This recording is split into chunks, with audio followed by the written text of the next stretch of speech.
The camera whirred steadily as Flight Lieutenant Adrien Warburton's modified Spitfire sliced through clouds at 25,000 feet over the Mediterranean.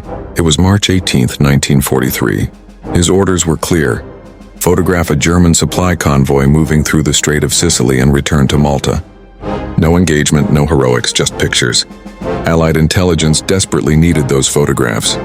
A major offensive was coming, and they had to know what the Germans were shipping to North Africa.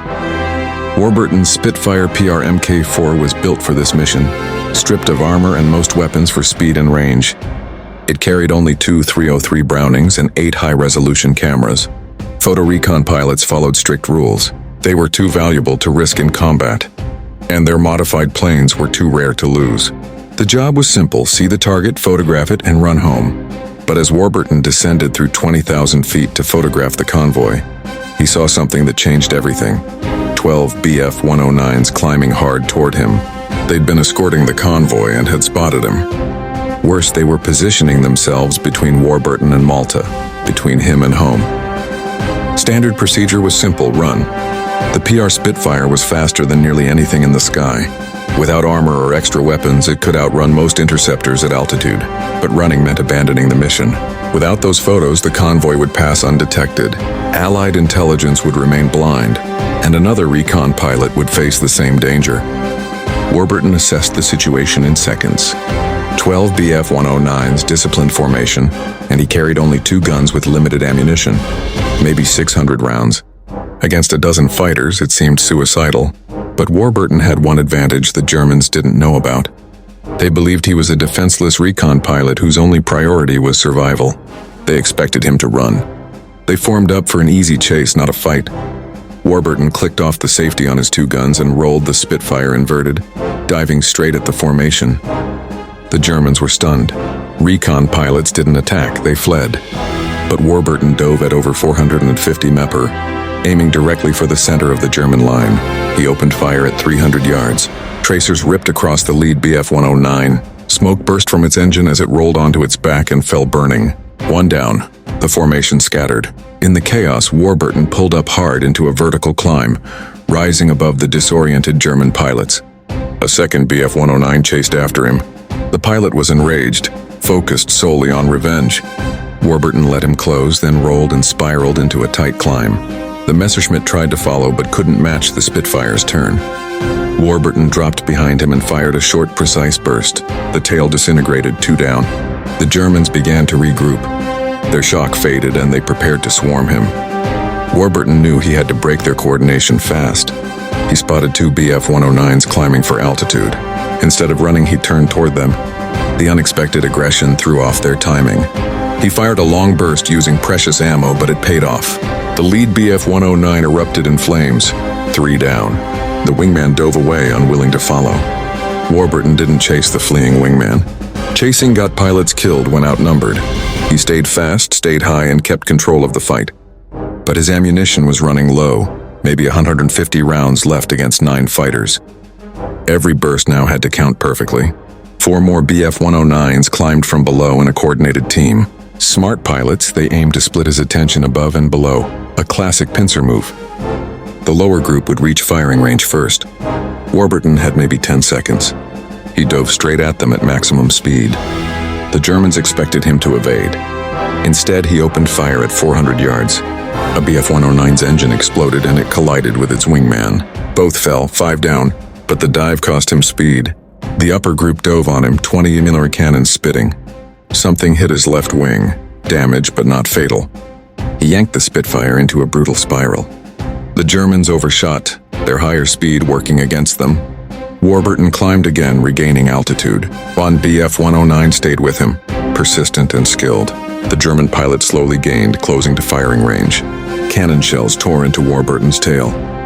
Warburton held steady, waiting. At 50 yards, the German committed. Warburton chopped throttle and dropped flaps. His spit decelerated violently. The Bf-109 shot past him. For 2 seconds, Warburton had a perfect shot. He fired everything left in one long burst. The German fighter tore apart, 6 down. Warburton's guns were now empty. The remaining 6 Bf-109 circled below, realizing he had no ammunition left. They prepared for a coordinated kill, but he wasn't helpless. he still had altitude, speed, and superb situational awareness, the most important weapon any pilot truly has.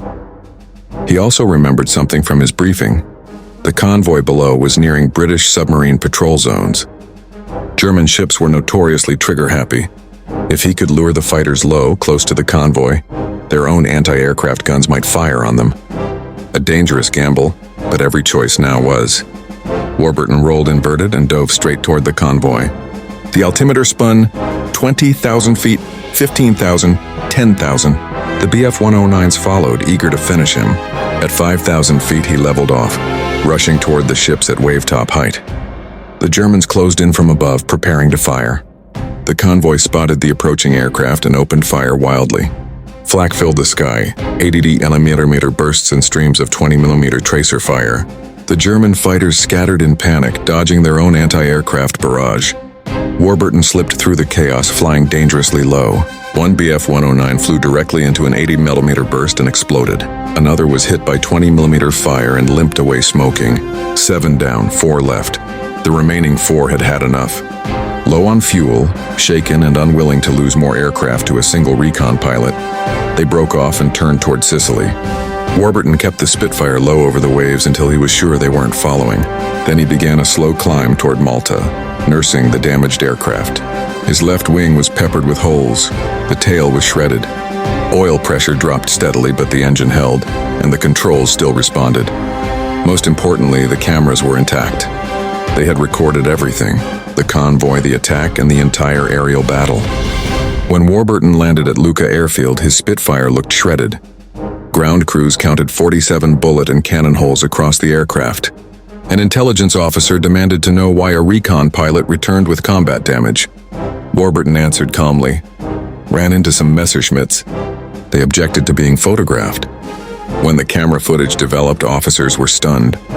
The photo showed the convoy clearly, exactly what intelligence needed. The gun camera footage revealed 6 confirmed kills.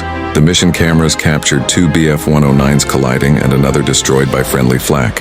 9 confirmed kills and 2 probables, plus perfect reconnaissance photos.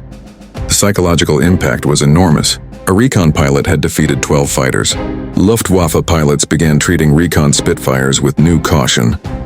They couldn't know which unarmed plane carried guns and a pilot bold enough to use them. The RAF faced another issue. Warburton had disobeyed orders.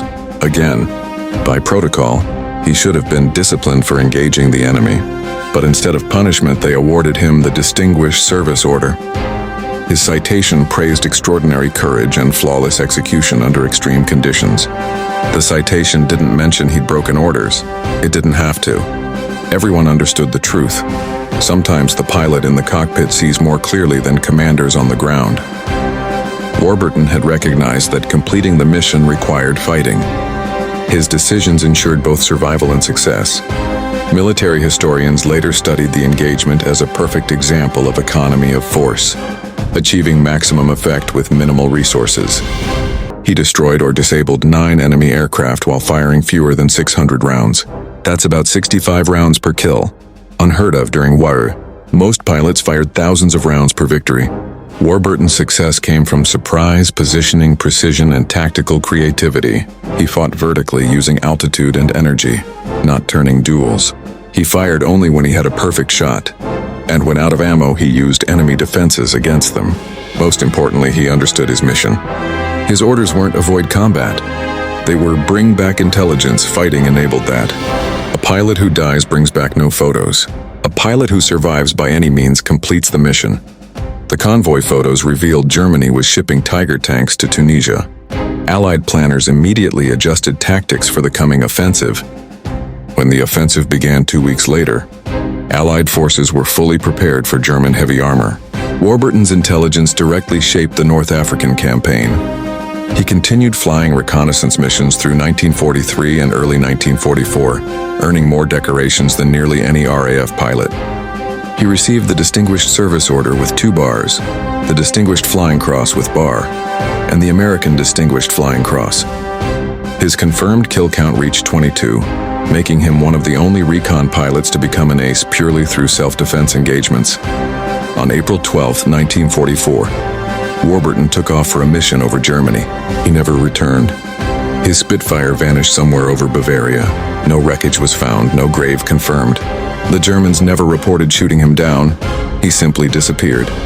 Decades later, researchers uncovered that he'd secretly worked with British intelligence, using recon missions as cover for espionage. His final mission may have involved far more than photography. The full truth remains classified to this day. What isn't classified is what he proved that day over the Mediterranean. Recon pilots weren't passive observers. They could fight with incredible effectiveness. His battle showed that rigid adherence to orders can sometimes conflict with mission success. Survival itself can be part of the mission. A recon pilot who takes photos but dies delivers nothing. A pilot who fights, survives, and completes the mission delivers intelligence and removes enemy threats. Modern doctrine reflects this. Recon forces are now trained to defend themselves aggressively when required, not just observe. The concept of economy of force in planning traces back to actions like Warburton's, achieving maximum impact with minimal resources. Warburton embodied mission command, understanding the intent behind orders and adapting to the situation, even if execution differed. His commanders didn't tell him to fight 12 fighters. They told him to gather intelligence and return alive. He fulfilled that intent perfectly. The Germans never understood how a recon plane defeated nearly a full squadron. By their logic, it was impossible. But Warburton didn't fight by their logic. He fought with surprise, precision, and total commitment to the mission. He attacked when others would flee, using aggression as survival. Sometimes the best defense is overwhelming offense. He was ordered to take photos. He returned with photos and 12 enemy kills, including those destroyed by flak and collision. He proved the most dangerous weapon a recon pilot carries isn't cameras or guns. It's judgment and the courage to act when no one expects it. Warburton's legacy endures because he showed that adhering blindly to orders can fail a mission, but understanding the mission's purpose can save it. He recognized that survival and intelligence were inseparable, and sometimes breaking the rules was the only path to success. His actions reshaped how reconnaissance pilots were trained, viewed, and deployed in future conflicts. Today, his name stands as a reminder that courage isn't just daring, it's clarity, judgment, and the will to act while others hesitate.